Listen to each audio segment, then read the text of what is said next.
Thank you, Mr. Chairman. Thank you for inviting me. It's quite tricky as an academic to speak out on issues like one-stop shop. It's a very emotional issue, apparently. I just received EU funding for studying it in the next 2 years, so my position is I like it. I mean, I need to like it because I will be looking at it in the upcoming years. So that's the entry. One-stop shop for me. I think the two last speakers and me, we agree. It's an interesting thing, and if I say one-stop shop, I mean, and now I'm talking to the EU observers, not the one-stop shop thing as proposed by the Commission, but the fuzzy thing that was created throughout the process of regulation. And fuzziness is something that I think is unavoidable in an area of globalization. And one-stop shop, the debate around it and the emotion should be understood within this wider context of us being globalized. And so we are forced to deal with each other, and this is having an impact on traditional mechanisms, even on mechanisms of judicial remedies and others. So I think that would be my first point. What we're facing today is a globalized world, is a world where we integrate, where the EU is integrating a bit more than others, but the integration is everywhere, where jurisdictions are overlapping, and where fuzziness in dealing with these overlaps is quite unavoidable. So the outcome will not be simple. It will not be the Commission's proposal giving a dominant position to this first DPA. It will not be this other dream of giving everything to a central European body. That would be too easy, and empirically easy solutions will not be chosen in this globalized world.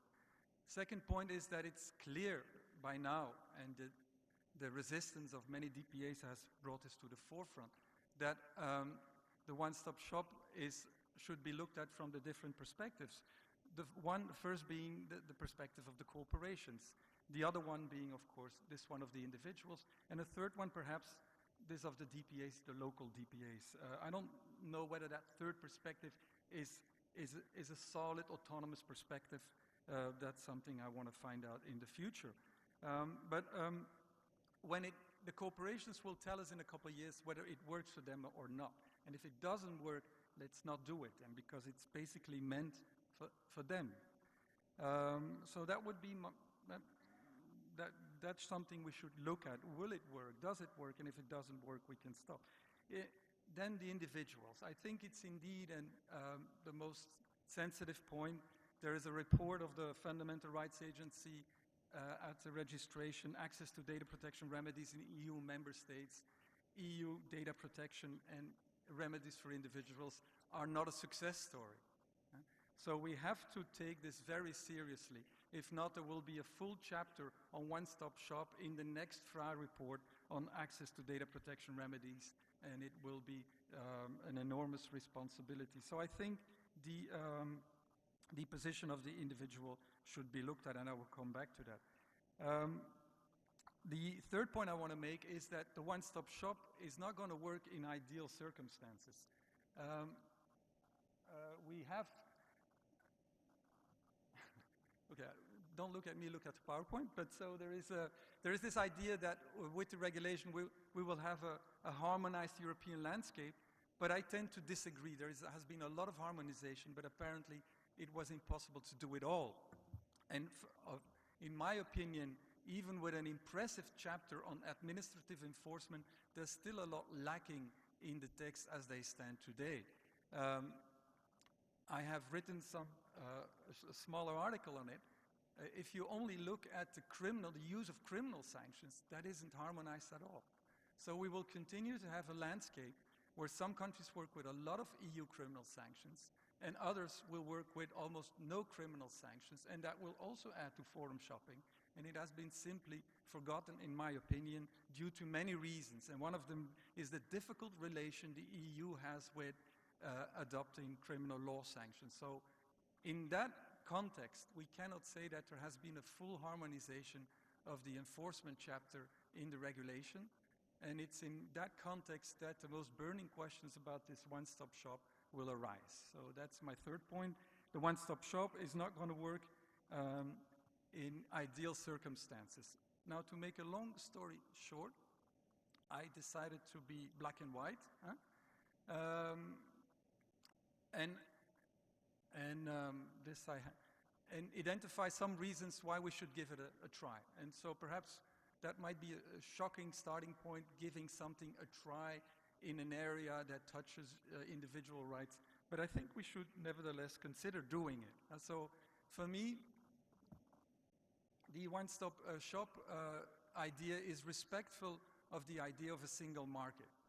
And that single market idea has far-going consequences. I accepted, to my regret, the Swedish framework decision in law enforcement processing activities, where a citizen from Belgium has now to accept that Spanish police has equal access to his data in the same manner as Belgian police has. So there is something interesting happening with Europe. We're creating a single market for data processing activities, and we are asked as citizens to accept that our data might not be in immediate control within our country, but might be processed and transferred to other EU countries. And that is the EU logic of creating this one single processing space. And the one-stop shop just fits that idea, whether we like it or not. So it's respectful of and I think it's important to recall it, because understanding what the Court of Justice and the Commission is doing, they have a tendency of making this Europeanization agenda sometimes a bit more heavy than the agenda of individual rights. So there is a Europeanization agenda, and this is part of it. So that's one of the contexts. The second reason for me to give the one-stop shop idea some breathing space, some space to develop, is that I have a certain confidence in the EU infrastructure. There's not only the Court of Justice case law, who teaches me that the court is actively looking at the performance of our DPAs, but there is also, and I haven't written it down, all the beautiful instruments laid down in the regulation that will guarantee a certain coordination in terms of enforcement, and that will make this one-stop shop story perhaps a reality. So my second point is that apart from the emotional discussion, there are concrete tools within EU law, in the regulation and in the case law, that guarantee me that the one-stop shop idea will not lead to a race to the bottom immediately or in all cases. So we have, I would say, under these circumstances, let's look at it and give it a try. There is the important issue of language and distance, and I have raised that issue 2 minutes ago. I have to accept now that the Spanish police has equal access to my data in the same way as the Belgian police has access to my data. This is a bit the European idea, the European agenda that the individual has to live with, and I think we might make use of certain e-government techniques to make this thing work. It will not solve the language problems. It will definitely not solve some of the legal questions raised by the moderator, who was not only moderating but doing his job as a concerned person. But there might be practical solutions, and we have time enough to develop those. So if the regulation gets adopted, 2 years implementation phase, that gives some space to work through guidelines with the board and the European board towards a common culture of enforcement where possible problems with the one-stop shop might be addressed. And the last argument that I find important in this debate has to do with the nature of data protection. And it has to do with what I said. Of course, there are clearly illegitimate data protection activities that we recognize and where no country would like to give away sovereignty but would prefer to act itself. That is clear. But the bulk of the work is interpretation and understanding open norms and apply them to very concrete situations. And that bulk work is done often in a dialogue with one DPA, so between the data controller and the local DPA. And I think in view of the fact that data protection is most of the times about this understanding open norms and apply them to daily processing activities. I think there is a very fine and subtle argument to trust this first DPA with a leading position in this, including concerning enforcement issues that might arise when the data procession activity starts. So, very simple intervention today. I'm aware of the weight on data protection. The FRA is looking over our shoulder. Will data protection work? Will this contribute to it or not? So there is a perspective of the individual that needs to be taken seriously. But I think there might be good reasons, and I have identified some of them in addition to the ones that have been identified by the second and third speaker. There might be good reasons to give it a try. Now then, what if evidence shows that it does not work? Huh? I hope we will look at that evidence. So that should be the deal. We should have a contrat social between us, that if it's a bad idea, within 5 years we abandon it. That should be possible. It's a gentleman's agreement about testing new ideas. So if there's evidence that it does not work, we have to reassess it. But that doesn't mean we can't start with it. That's not the way I see regulation things in a fluid, a globalized world where technology challenges everything. But so if it doesn't work, one option might be to say, let's not do it, or let's water down the whole one-stop shop thing. So that might be the radical, drastic solution, and go back to territorial fantasies as they are still alive now. But the other solution is the one that I like to underline. It has to do with my basic observation that the regulation is harmonizing everything but not criminal law, and definitely not everything about administrative law enforcement. Perhaps, if it doesn't work, let's look again at the whole enforcement chapter, harmonize that a bit further, and then try again with the one-stop shop if we haven't lost our patience with the whole thing by then. But that we will see when the evidence is there. Thank you.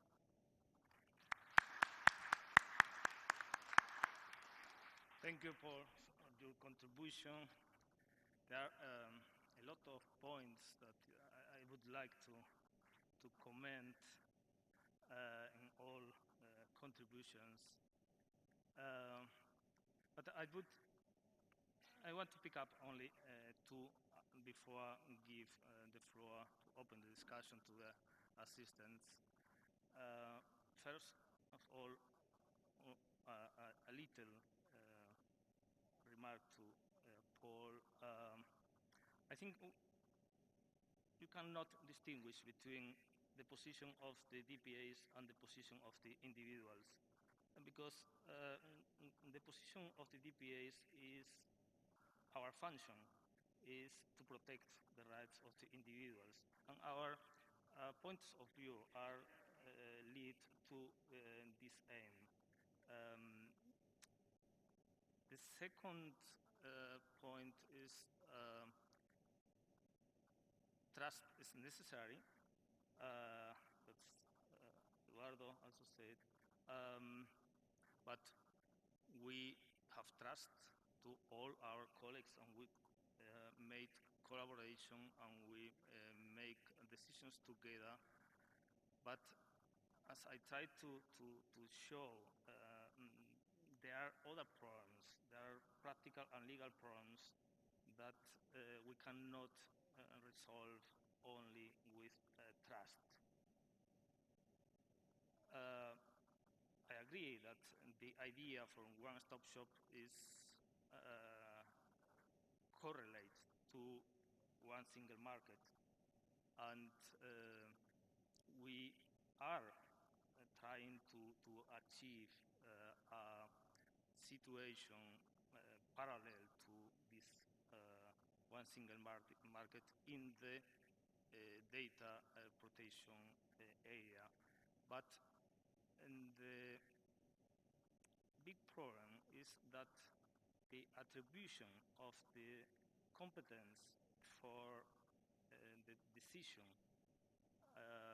related to individual claims goes to not to a body of the European Union, but to administrative or judicial authority from other country. And that is what make a lot of legal and practical problems cost, language problems, bureaucracy, and loss of proximity, and it raises also problems related to the judicial